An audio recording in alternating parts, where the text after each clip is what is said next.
morning. I'm Alaire Diamond, ecologist with Vermont Land Trust, and I'm here in Dorset, Vermont on day 4 of construction of the Simpson Dam Removal Project. Behind me, a small headwater stream of the Otter Creek is flowing freely for the first time since about 1830. And we're on the property of Jeffrey Simpson. He and his late wife Valerie, though they value that history of the dam and the sawmill that used to be here, they wanted to restore the natural stream flow to a natural state, and they also wanted to reduce the flood risk of the dam, which was falling into disrepair. And so they reached out to Vermont Land Trust to start this dam removal project, and a couple of years later, here we are.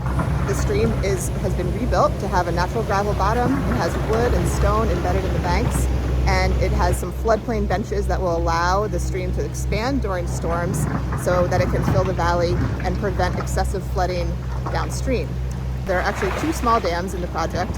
What you see behind me is the new stream that has been recreated after the removal of the first dam.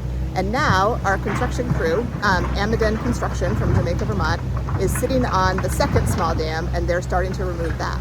After they remove that second dam, they will continue the reconstruction of the stream bed further upstream so that we end up with about 280 feet of reconstructed stream that will now be flowing naturally through the valley.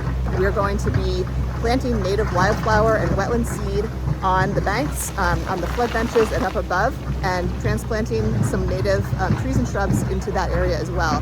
So really excited to continue with this project, to continue to bring you updates, and we hope you'll check back in. Thanks very much.